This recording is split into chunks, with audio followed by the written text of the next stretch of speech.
last few minutes and close our Sabbath together.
For those of you that are able, please kneel with me as we have a word of prayer. Thank you, Lord, for your Sabbath. I pray that as the sun goes down and we close Sabbath together, that your hope. Amen.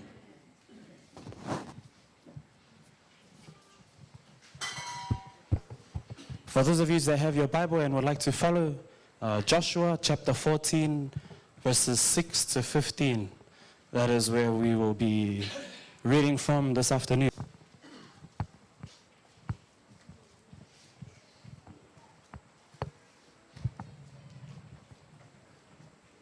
So after roaming the desert for 40 years, the Israelites, led by Joshua, finally cross into the promised land of Canaan.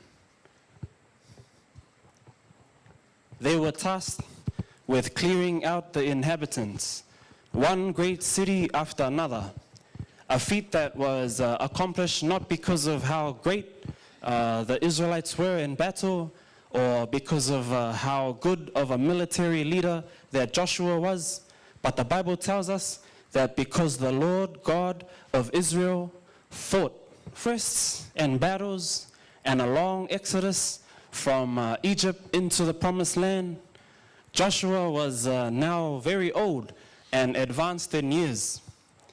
And God reminded Joshua that there was still much land, Joshua, for the different tribes of Israel to be, for the land of Canaan to be divided, and for the different tribes of Israel to go out. You go into this area and you clear out that area. Your tribe, you go over here to this area and you clear out that tribe, and so on. And in Joshua chapter 14, I'm reading from the New King James Version.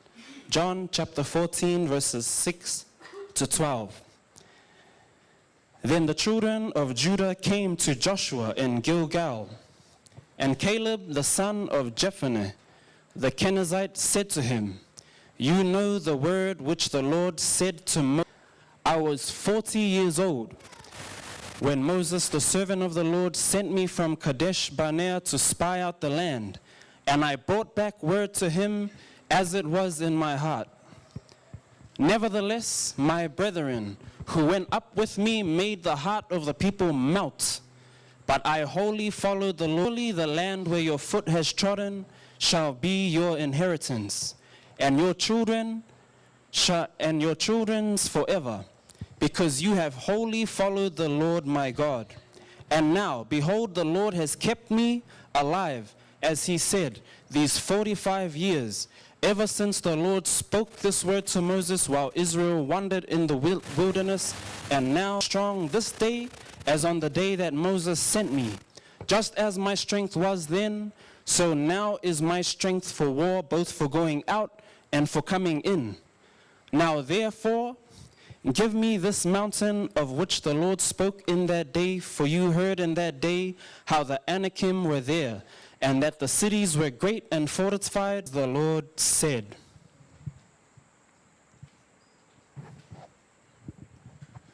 "40 years prior to this, encamped at Kadesh in the wilderness of Paran, not far from the border of Canaan, the command was given by Moses to send out 12 men, one man from each of the 12 tribes, to go into the land of Canaan and spy it out, to see whether it was good or not.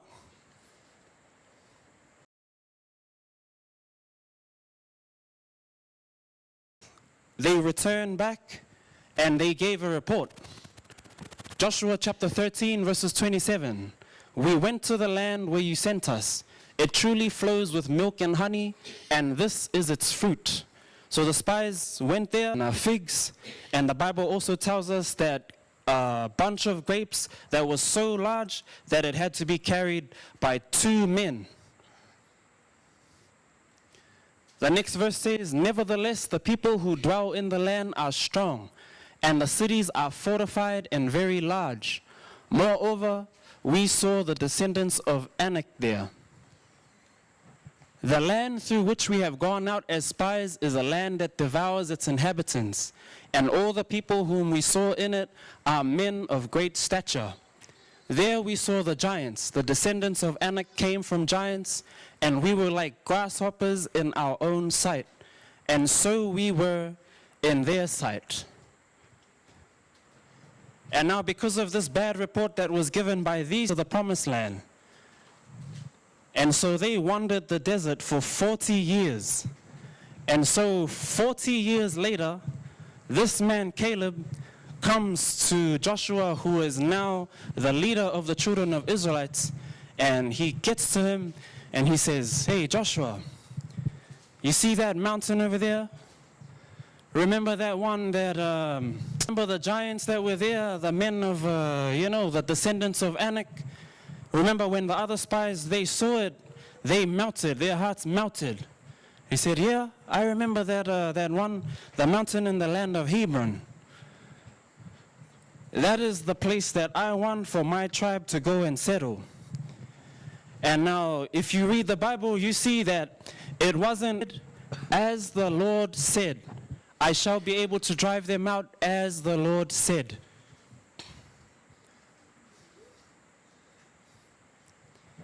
"40 years prior to this moment, the spies had spied upon that land, and they had become discouraged. And because of this report, they had gone. Caleb, he could see the giants, the same thing that the other spies saw, and he could see the fortified cities and the mountain in the land of Hebron. But his faith, it wasn't wavy, and he did not become discouraged. And it was not anything to do with himself or what he could see or what he could hear from the people that were around him. It was just because the Lord, the world that we live in today, it is becoming increasingly secular. The belief of a creator God that we cannot see with our human eyes, it is steadily decreasing. And the way that the people work, I have to see it with my own eyes so that, I can believe it. In Jesus' times, people that saw Jesus, his miracles, they continued to ask him. No sign will come except for the sign of Jonah. There was a man, Thomas, one of the disciples, after Jesus had risen. He appeared to some of the disciples and not to this man. And the Bible tells us that when the disciples got together and they said, Thomas, did you know that I saw Jesus? I saw our Savior. This man, Thomas, he the nail-printed hands, and I can get my finger and put my finger inside the hole, and I can take my hand and I can put it on the side and see then I will believe. If I don't see anything like that, I won't believe. And so Jesus appeared 8 days later, and he called this man, Thomas, come, put your finger here. Blessed are you because you have seen and you believe. But those people that have not seen, they are blessed, because you have seen, but they have not seen. The encouragement that I want to leave everyone this afternoon as we close our Sabbath is that, despite everything that goes on in your life, the faith that even though you can see mountains that are very real, even though you can see hardships and maybe some type of giant that is in your life that you have been praying over, you have been fasting over, and you have not seen because it's something that is not tangible. I don't want you to be discouraged and to lose faith, because in a world that is, it's growing in God, everything that you see and that you hear, it doesn't matter. Maybe you won't see a sign or an answer to your prayer, but the one thing that you can count on, and just like Caleb, the only one thing that can be assurance of you is that because God said it, I will believe it. And sometimes that is the only thing that we need.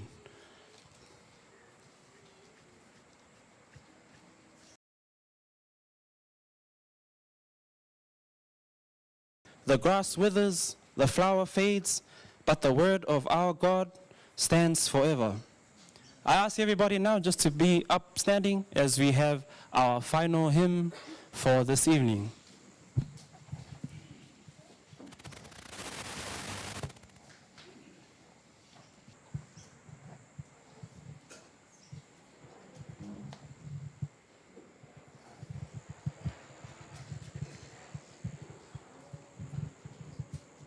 Song 31 from the Fijian hymnal.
A word of prayer. Thank you, Lord, for your blessing on the Sabbath. And as the sun sets and the Sabbath comes to a close, I pray for your protection over this week. We don't know what will go throughout this week from now until the next Sabbath. Into you, we will be safe. I pray that everybody go out from here and just be salt as well, and witnesses to share in this message too. I pray for those that are here, pray for those who are not here,